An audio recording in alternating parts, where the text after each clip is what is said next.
En la Biblia vamos a encontrar diversas orientaciones claras de parte de Dios.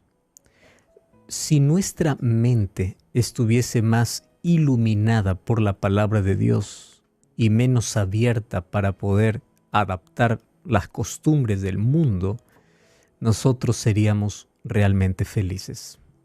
Existe la felicidad cuando se sigue instrucciones, cuando uno es obediente y cuando uno trata de que la palabra de Dios ilumine sus decisiones y su vida.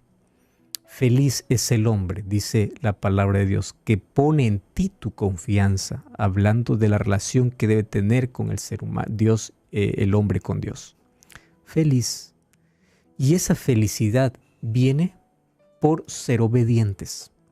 El problema es nuestra sordera, nuestra insensibilidad y nuestro desconocimiento de la palabra de Dios.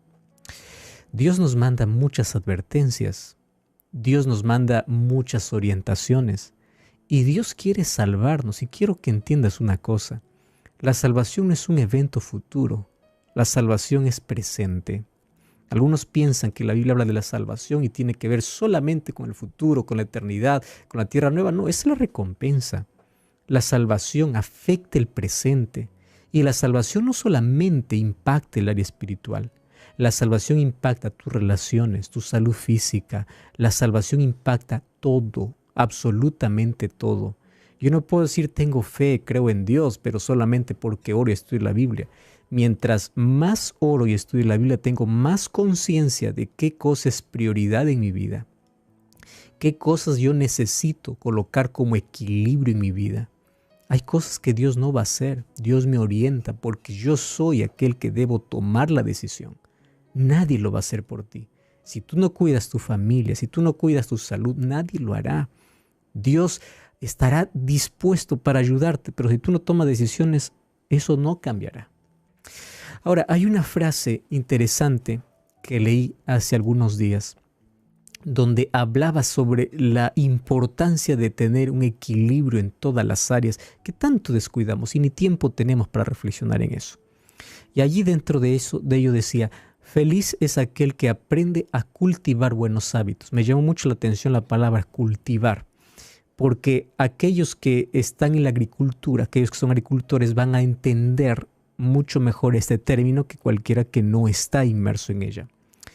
Cultivar demanda de esfuerzo, cultivar demanda de disciplina, cultivar demanda de trabajo.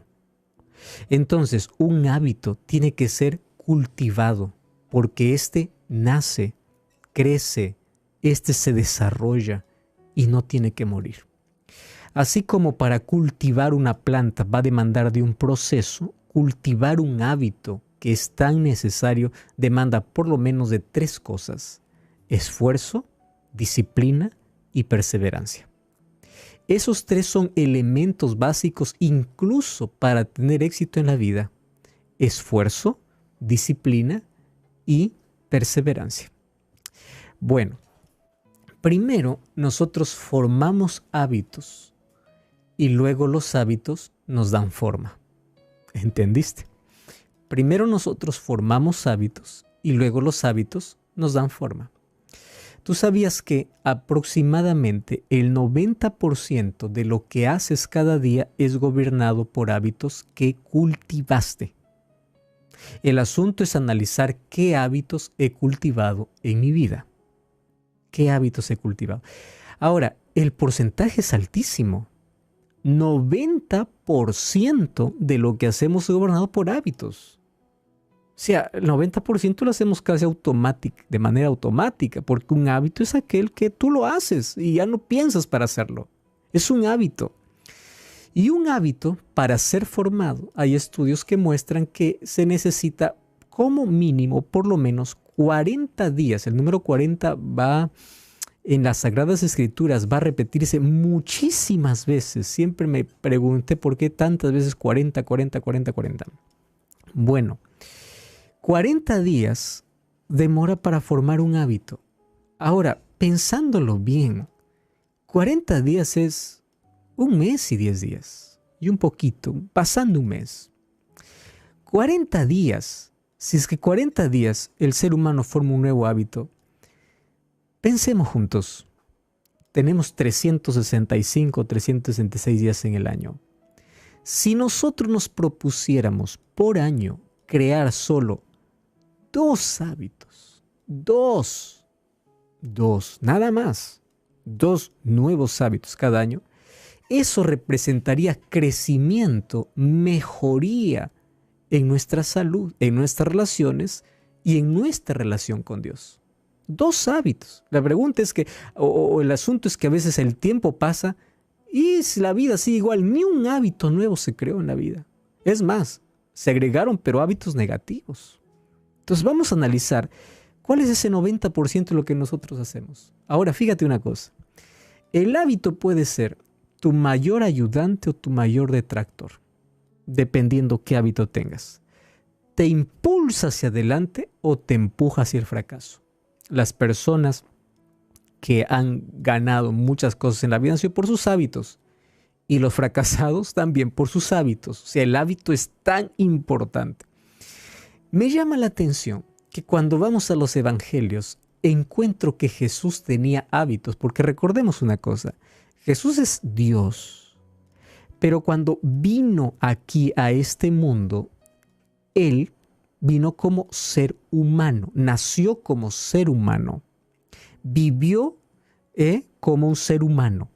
Él fue afectado, mas no infectado por el pecado. Su naturaleza moral era perfecta, él no cometió pecado, eso está clarísimo. Mas fue afectado, ¿en qué sentido? Físicamente.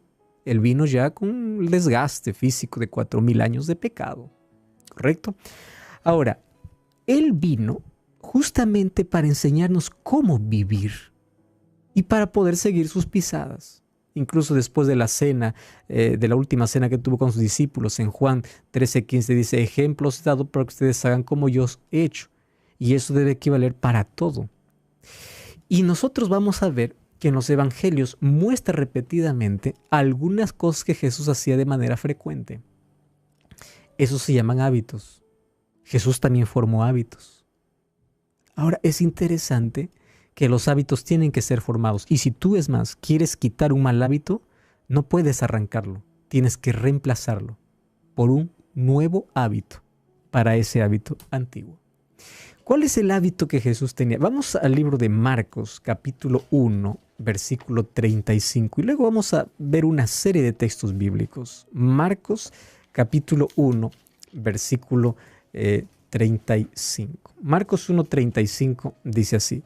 Muy temprano, aún de mañana, aún siendo oscuro, Jesús se levantó, fue a un lugar solitario y se puso a orar. Yo leí ese texto muchísimas veces, mas yo me di cuenta de un asunto interesante. No voy a hablar hoy de la oración. De la oración vamos a hablar en otro programa, porque es otro hábito que Jesús tenía. Hoy voy a hacer énfasis en cómo los evangelios hacen mención, en el versículo 35, dice, iba a un lugar solitario. Esa es la parte que yo voy a tomar. Luego vamos a ver qué actividades así. Dentro de ello estaba la oración. Obviamente Jesús se apartaba para orar. Pero hoy vamos a analizar justamente ese texto. Él se iba a un lugar solitario. ¿Qué cosa es irse a un lugar solitario? Aislarse. Aislarse. Qué interesante es ver de que nuestra vida está llena de ruido todo el día. Y dependiendo del lugar donde esté, donde vivas, unos viven con más ruido que otros. El silencio llega a ser algo que puede refrescar la vida y puede ayudar al ser humano que vive en medio de tanto ruido.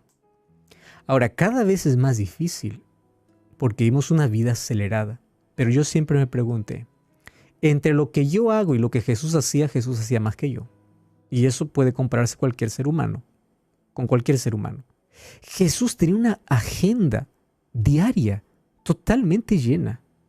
O sea, él hacía más que cualquier ser humano, pero aún así él dedicaba tiempo para aislarse, irse a un lugar solitario.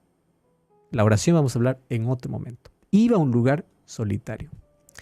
Jesús también se sentía cansado, también tenía sueño, también le dolían sus pies cuando caminaban, también se agotaba. ser humano.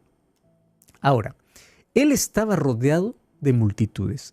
Entre la multitud había gente que le confrontaba, otros le pedían, otros le criticaban. Él estaba en el día lleno de voces. Sáname, tócame, ayúdame, haz algo, soluciona esto, haz un milagro, escúchame, todo el día, todo el día. ¿Tú sabías que el hecho de estar atendiendo demandas desgastan, produce un desgaste? Y esto lo experimentamos en la vida. A ver, imagínate un día, todo el día, haz esto, haz lo otro, ven para acá, anda para allá, todo el día. Muy bien, Jesús, así, todo el día, respondiendo una pregunta, haciendo un milagro, haz esto, lo otro, quiero. Desgastan. Las emociones se agotan. Ahora, Jesús se aislaba. Aquí en Marcos 1:35 dice que lo hacía para orar. Luego vamos a encontrar que Jesús también se aislaba para descansar. Vamos a ver otro texto para ello. Entonces, él se retiraba de la presión, de los ruidos, y él buscaba un lugar solitario. Solitario. Sentía la necesidad de estar en soledad para renovarse emocionalmente y fortalecerse espiritualmente. Por eso es que él recorría en la soledad a la oración. Bueno, y Jesús para ello tenía dos lugares preferidos. O era a la orilla del lago, entre la calma de las aguas tranquilas, o era a la montaña, entre el ruido solamente de la naturaleza. Acompáñame a analizar algunos textos. Vamos, por ejemplo, Mateo capítulo 14, versículo 23. Mateo 14, 23. Dice así: despedida la gente, él subió al monte, se aisló a solas para orar. La noche estaba allí, solo. Otra vez, no estoy hablando hoy de la oración, vamos a hablar otro momento. Hoy vamos a hablar de cómo Jesús buscaba lugares para aislarse. Él despedía a la multitud, subió al monte. Muy bien, subió al monte. Vamos al capítulo 14 mismo, versículo 13. Fíjate allí, mismo capítulo, versículo 13. Al oírlo, después de que Jesús alimentó a 5,000, Jesús se retiró de allí en una barca. ¿A dónde? A un lugar solitario. Cuando la gente se enteró, lo siguieron de pie, pero él ya estaba en un lugar donde solitario. Juan capítulo 6, versículo 15. Jesús se apartaba. Vamos a Juan capítulo 6, versículo 15. Otra vez encontramos aquí haciendo esto un hábito de Jesús. Versículo 15. Cuando Jesús entendió que iban a venir para arrebatarlo a fuerza y proclamarlo rey, él volvió a retirarse. ¿A dónde? Al monte para estar solo. Se aislaba. Lucas capítulo 5, versículo 16. Lucas 5, 16. Y con frecuencia, este es el texto que me encanta ir a envolver. Hay muchos otros textos, pero este es el texto donde vamos a parar. Y con frecuencia Jesús se retiraba a lugares solitarios y lo hacía para orar. Ahora, préstame atención. Vimos en los otros textos bíblicos que Jesús simplemente se retiraba a la montaña, a un lugar para estar solo. Jesús se retiraba para orar. Jesús pasaba tiempo en oración. Mas me encanta esa expresión de Lucas. Con frecuencia él lo hacía. Y tú puedes leer Marcos 6:31, Marcos 1:34, los textos continúan. ¿Por qué? Buscaba ese momento para renovarse espiritualmente en oración. Qué interesante es que en medio del ruido y del entretenimiento y la distracción uno no puede renovarse. Necesita aislarse. ¿Por qué las personas tienen miedo separar este tiempo para aislarse durante el día especialmente? Culpabilidad. Me sentiré culpable si es que yo dejo de hacer lo que estoy haciendo. Para con eso. Necesitas breve descanso durante el día en tus actividades para renovarte y para volver incluso con más creatividad y renovado para poder continuar. Necesitas hacer pausas en el día. Necesitas hacer la pausa semanal que Dios estableció en su palabra. Desde Génesis capítulo 2 encontramos que Dios separó de 7 días el séptimo día, que es sábado, para que tú puedas cambiar de actividad y renovarte espiritualmente. El descanso fue establecido por Dios durante el día y durante la semana.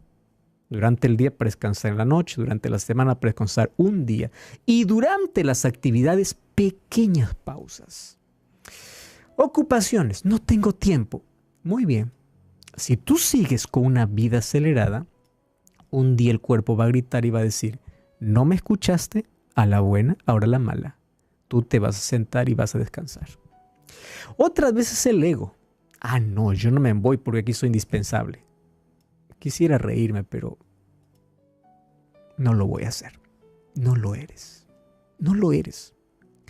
Una frase me estremeció hace algún tiempo y decía así: los únicos que se acordarán dentro de 10 o 15 años que tú te matabas trabajando será tu familia, porque nunca le diste tiempo para ellos. Porque en la empresa serás olvidado y habrás sido reemplazado por otros más. Cuando un momento tú te enfermas, la empresa no está diciendo, ay, pobrecito, aquí te esperamos, tranquilo. No, te enfermaste, no me sirves. ¿Quién traemos? Un día te mueres. Vamos a colocar el ejemplo extremo. Lo máximo que pueden hacer es una nota de pésame, un ramo de flores y decir, buen trabajo hizo. Acabó todo. Eso fue todo. Es todo. En cambio, si tú fuiste equilibrado, hiciste bien tu trabajo, pero tu familia diste tiempo, tu salud invertiste, creciste, fuiste equilibrado, entonces tus hijos te dicen, él fue buen papá, fue la esposa buen esposo. Él cuidaba de su cuerpo, él tenía buenos hábitos y la empresa hizo buen trabajo. ¿Hiciste algo de más en algo? No, equilibrio. Y ese equilibrio demanda de pausas. De pausas. Cuando estás muy sobrecargado, estresado, respira, pausa, sal, camina, ora. La oración es un alivio. Busca el silencio, medita, reflexiona en una promesa de Dios y vuelve recargado, renovado. Por favor, permítete tiempo de aislamiento. Busca un lugar solitario. Debe existir un lugar donde ir, respirar, estirarse, meditar, orar. Cada día, en los momentos del día, en las noches y cada semana, el día sábado en tu encuentro con el Señor. No permitas que el agotamiento físico traiga agotamiento espiritual y desgaste emocional. Busca un lugar específico, anótalo en tu agenda. Y si es posible, cada mes, si tú necesitas salir un día para estar solo o con tu familia disfrutando, hazlo, hazlo. Crea memorias buenas en tus hijos. Ellos se van a acordar siempre. Papá, una vez al mes salíamos al campo desconectados, no había internet, no había celular, no había nada, estábamos solos, disfrutábamos, descansábamos. Cada semana íbamos a la iglesia, olvidamos nuestras actividades cotidianas, encontramos con Cristo y Él nos fortalecía. Cada día en nuestra expresión de vida salíamos, respirábamos, caminábamos. Una vida equilibrada. Por favor, no permitas que la vida acelerada te lleve a una sobrecarga, a un desgaste y a finalmente perder no solamente la salud, en muchos casos la vida por esta causa. Me encanta Jesús. Él me enseña que en medio de la ardua labor y actividades del día es bueno pausas, es bueno aislarse, es bueno un lugar solitario. Caminar, respirar, y Él lo hacía para orar. De esto hablaremos en otro momento. Es otro hábito que Jesús formó. Hoy tú puedes comenzar con ello y tú te darás cuenta que la vida será mucho mejor. Ora conmigo. Querido Dios, queremos encontrar descanso en ti, mas ayúdanos a vivir con equilibrio, a colocar como prioridad aquello que realmente es importante para la vida. Nuestro corazón cansado, agotado, herido, lo colocamos en tus manos y pedimos que nos ayudes a formar este hábito que tú ya lo tenías cuando estabas aquí en la tierra. Ayúdanos, por favor. Danos la paz, el descanso que necesitamos. En el nombre de Jesús. Amén.